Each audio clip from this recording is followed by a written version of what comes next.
Good morning. Are you Camden Jackson? And Mr. Jackson, in cause number 25 DCCR 0114, you're charged with engaging in organized criminal activity.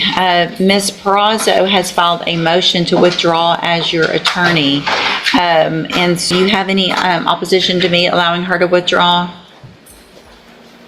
Answer out loud. Okay. So, Ms. Perazo, I will grant your motion. Mr. Jackson, do you have the funds to hire an attorney? She's not working on it. You're working on it? So here's what I'm going to do in the meantime because you're in custody. I'm going to go ahead and appoint an attorney. That way you have no lull in representation. Somebody will begin working on your case. If you get someone hired, then they can file the appropriate motions to step in, okay? But you will be appointed an attorney today.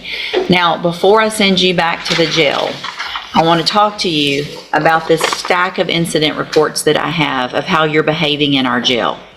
And I know that one of the things that you wanted Ms. Perazo to do and that she had filed on your behalf that we're not going to take up today is for me to reduce your bond. And I can assure you nothing's going to happen other than your bond being increased if you continue to act like the little hooligan that you're acting like in our jail. I can't even tell you how angry this makes me. How old are you? You turned 19. Just turned 19. Well, let me tell you something. It is time to grow up. Because you and the other little 18, 19, whatever y'all are doing in there, you're never going to get out of jail. You're going to end up in prison, and your life is just going to be just like this. And is that what you want? No. It's not, is it? Cussing at the correctional officers, laying in bed because you don't want to get up, staying up late because you know when you get to sleep late? When you're at home because you're not in jail for violating the law. That's when you get to sleep late. That's when you get to make your own decisions. You don't get to make those decisions right now. And I get a report every single time you're acting up. And you're going to keep coming in front of me with another lawyer, and it's the same thing. The DA knows about these, and if you think that's going to make them want to be nice and offer you some great deal on your case, it's not. All it's going to make everybody want to do is something worse to you. So starting today, if you think you want something good to come out of your case and you want some possible good treatment and to get out and to be able to live a life like the rest of us, start proving it starting today in jail. Otherwise, it's not going to happen. Do you understand? All right, go back with the bailiff. Thank you, Your Honor. Thank you. Mr. Kimler, you have Corey Carter. I thought this was set for a plea. Well, it was, so they would. I'll give you a quick explanation, Your Honor. It was gonna. Judge, we discussed what I thought was going to be a solid agreement, and then after reviewing jail disciplinary, I just didn't think the court would approve it. So my offer was being refused. Now, just to be clear, Your Honor, I had gotten Mr. Nichols to extend an offer of 4 years, which Mr. Carter was prepared to accept, and that's when I set it on the docket today to plea.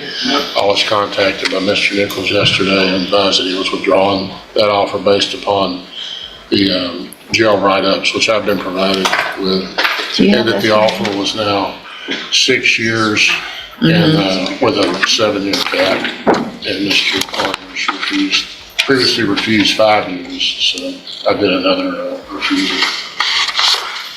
So, Mr. Carter, how old are you? 17. 17 years old. And do you realize now what you acting up in jail has already cost you? Do you really? Tell me what it's cost you. Well, some of your life. But you had already talked about a deal in your case that sounds like you were going to accept. Is that right? And because you can't behave and follow the rules in jail, and I get those reports, and the district attorney's office gets those reports, and your attorney gets those reports, they decided you don't deserve that, and I don't disagree with them. So here's what happens now. If your case goes to trial, and I'm going to go through some things in a few minutes about that, and you get found guilty in that trial, that jury can also hear all of those reports, every last one of them. And any mercy or whatever, he's going to do it. I would if I were him. So if you're going to be in front of a jury, or you're going to be in front of the judge, or someone who's deciding what happens to your life, you might ought to change what you're doing in that jail. I just had a talk with another young one. I don't know what's going on in that dorm with all of you young ones, but what y'all all need to do is look at each other and say, I don't want to go to prison for a long time. If you do, you go act up over there.